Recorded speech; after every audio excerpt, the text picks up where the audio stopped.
Praise the Lord.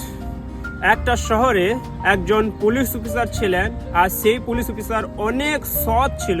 সেই কারণে তার শহরে কোনো রকমের ক্রাইম ছিল না, কিন্তু তার শহরে রিপোর্ট পাচ্ছে যে চুরি হচ্ছে। আর সেই চোরকে তিনি ধরলেন। চোরকে ধরার পর দেখা গেল সেই চোর ছিল তার সন্তান। সেই জন্য তিনি বললেন, আমার ছেলেকে কোনো রকমের শাস্তি দেবেন না, সেই শাস্তি তার বদলে আমাকে। আপনারা কি জানেন, আমরা আমাদের জীবনে আমরা অনেক পাপ কাজ করেছি, কিন্তু ঈশ্বর প্রভু যিশু তিনি আমাদেরকে এত ভালোবাসেন যে আমাদের জন্য তিনি ক্রুশে নিজের জীবন দিয়েছেন। তিনি আমাদের জন্য ক্রুশে মরেছেন আপনার জন্য।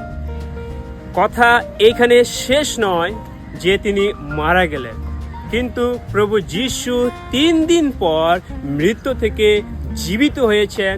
এখন তিনি জীবিত আছেন। আমি আপনাদেরকে ঈশ্বরের প্রেমের বিষয় বলতে চাই, কারণ ঈশ্বর জগৎকে এমন প্রেম করলেন, তার একজাত পুত্রকে দান করলেন, যে কেউ তাহাতে যিশুতে বিশ্বাস করে সে বিনষ্ট না হয়, কিন্তু অনন্ত জীবন পায়। May God bless you.